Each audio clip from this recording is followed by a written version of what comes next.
लोकसभा चुनाव खत्म हो चुके हैं और अब विधानसभा चुनाव की आहट शुरू हो गई है, जिसके लिए आम आदमी पार्टी अब हरियाणा विधानसभा चुनाव में अपनी पूरी ताकत झोंकने की तैयारी में है। चुनावी अभियान का शंखनाद 30 जून को चरखी दादरी में मेगा रैली से होगा। आम आदमी पार्टी के वरिष्ठ प्रदेश उपाध्यक्ष अनुराग ढांडा ने बताया कि मेगा रैली को दिल्ली के मुख्यमंत्री अरविंद केजरीवाल की पत्नी सुनीता केजरीवाल संबोधित करेंगी। साथ ही उन्होंने कहा कि लोकसभा चुनाव में मिले वोटों के बाद आम आदमी पार्टी प्रदेश में तीसरा सबसे बड़ा विकल्प बनकर उभरी है।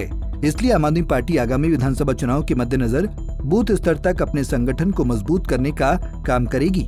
मंत्री हैं, वो ये कह रहे थे कि नए सिरे से करनाल के हवाई अड्डे के लिए सर्वे कराया जाएगा। बहुत दुर्भाग्य की बात है कि पिछले 15 साल से करनाल हवाई अड्डे का इंतज़ार कर रहा है और भारतीय जनता पार्टी पिछले 10 साल से करनाल के लोगों को और प्रदेश के लोगों को बेवकूफ़ बनाने का काम कर रही है। लगातार बार बार ये वादा किया गया कि करनाल में हवाई अड्डे को कमर्शियल रूप दिया जाएगा, यहाँ पर कमर्शियल उड़ान शुरू की जाएंगी, लेकिन बार बार कभी सर्वे किया जाता है, कभी कहा गया कि ज़मीन का अधिग्रहण किया जाएगा, तो 8 साल लग गए उनको ज़मीन का अधिग्रहण करने में। फिर कहा जाता है कि चलो इसकी चारदीवारी दुरुस्त कर लेते हैं, लेकिन उड़ान कब शुरू होगी, इसको कमर्शियल हवाई अड्डे का रूप कब दिया जाएगा, वो आज तक नहीं बताया गया। 2014 के चुनाव में आए तो ये कहा कि करनाल में हवाई अड्डा बनाएंगे, हवाई पट्टी को कमर्शियल बनाया जाएगा। 2019 के चुनाव में आए तो ये कहा कि करनाल के अंदर हवाई अड्डा बनाया जाएगा, इसको कमर्शियल बनाया जाएगा, जो हवाई पट्टी है उसको।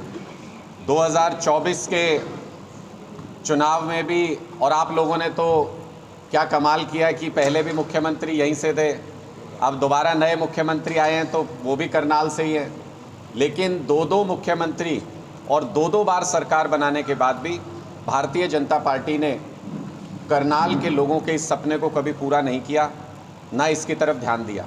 दूसरा एक बहुत महत्वाकांक्षी प्रोजेक्ट जिसमें इसी सरकार ने 2020 में कैबिनेट ने डिसीजन लिया था कि जो मेट्रो लाइन आ रही है उसको एक्सटेंड किया जाएगा करनाल तक।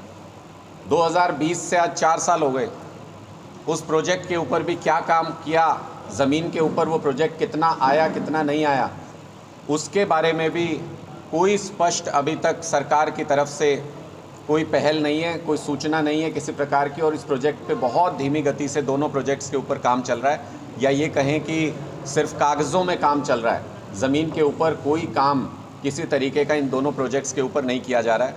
हमारा सवाल सिर्फ इतना है कि करनाल ने बार बार विश्वास जताया, 2 बार मुख्यमंत्री दिए, उसके बावजूद भी आखिर कब तक भारतीय जनता पार्टी करनाल के लोगों को ये इंतज़ार कराएगी। इस तरीके के महत्वाकांक्षी प्रोजेक्ट्स जो सीधे सीधे लोगों की ज़रूरतों से जुड़े हुए हैं, लोगों की सुविधाओं से जुड़े हुए हैं, उनसे कितने समय तक भारतीय जनता पार्टी करनाल के लोगों को दूर रखेगी, और क्या आने वाले समय में भी इसी तरीके के हवाई स्वप्न भारतीय जनता पार्टी की तरफ से दिखाए जाएंगे और उनको ज़मीन पे उतारने का काम पूरा नहीं किया जाएगा।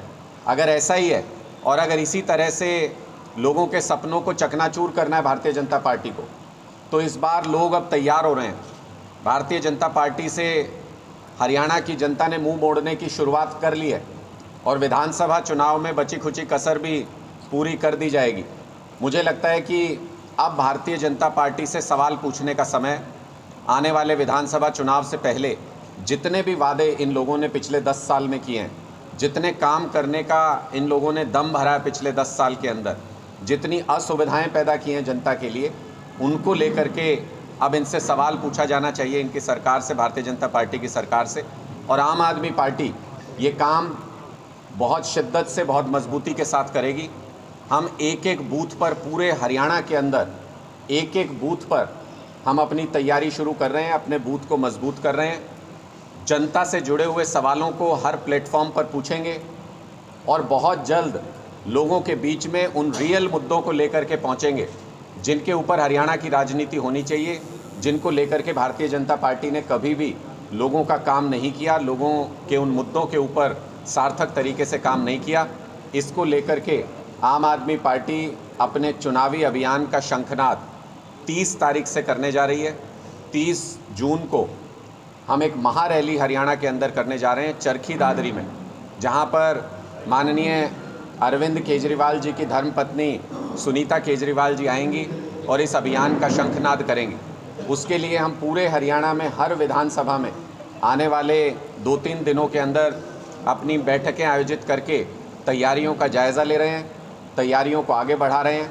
और जब इस अभियान की शुरुआत होगी तो उसका मकसद सिर्फ एक है कि अब जो भारतीय जनता पार्टी से सवाल पूछे जाएंगे वो एक एक बूथ से, एक एक गांव से, एक एक शहर से, एक एक विधानसभा से, एक एक लोकसभा से, हर जगह से भारतीय जनता पार्टी के लिए वो सवाल आएंगे जिनका इन्होंने पिछले 10 सालों में जवाब नहीं दिया, जिनसे इन्होंने पिछले 10 सालों में मुंह मोड़ के रखा।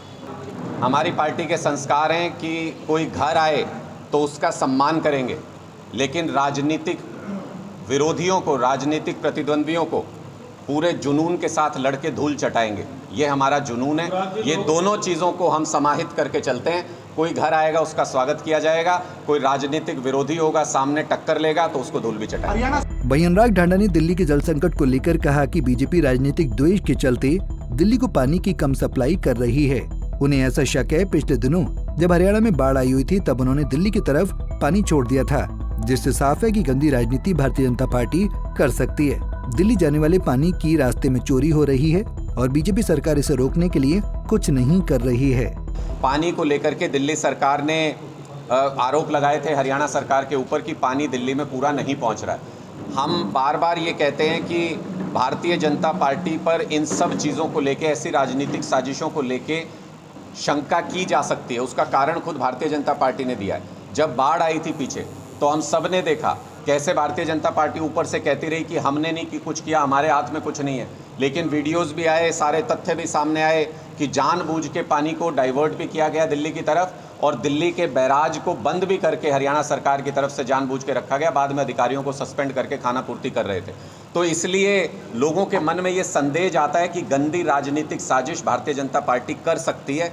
उनकी ऐसी सोच है कि राजनीतिक द्वेष के चलते किसी भी हद तक जा सकते हैं। इसलिए ये लगता है कि जानबूझकर भी दिल्ली जाने वाले पानी में कमी की जा सकती है, रोका जा सकता है। और जब अब बाद में तस्वीरें निकल के आ रही हैं तो पता चल रहा है कि हरियाणा के अंदर टैंकर माफिया को खुली छूट हरियाणा सरकार ने दे रखी है, जिसकी वजह से दिल्ली जाने वाले पानी की रास्ते में चोरी होती है बड़े पैमाने पर और वो खुलेआम होती है। सरकार उसको होते हुए देख रही है, लेकिन उसके बावजूद भी कागजी कार्रवाई पूरी करके दिल्ली के करोड़ों लोगों को प्यासा मारने की एक साजिश अगर ऐसी रची जा रही है तो हम उसकी निंदा करते हैं। कि आपके टैंकर माफिया सोनीपत के पास से या आगे से नूनक नहर से पानी लेकर तो भारतीय जनता पार्टी की सरकार को इस्तीफा दे देना चाहिए। अगर हरियाणा की बाउंड्री में कोई बाहर से आकर के अगर वहां से टैंकर भर के ले जाता है तो मुझे लगता है कि नायब सिंह जी को आज की आज इस्तीफा दे देना चाहिए। वो हरियाणा की सीमाओं के भीतर टैंकर माफिया को काबू करने में नाकाम है। अगर वो ऐसा आरोप भी लगाते हैं तो अपनी अक्षमता को बताते हैं, अपने फेलियर को सबके सामने रख रहे हैं। हमें जहाँ तक सूचना है पूरे सोनीपत से लेके पानीपत तक जगह जगह पर दिल्ली जाने वाली कनाल में से पानी की चोरी होती है। टैंकर माफिया खुलेआम ये चोरी कर रहा है और इन टैंकर माफिया के सिर पर भारतीय जनता पार्टी के नेताओं का हाथ है।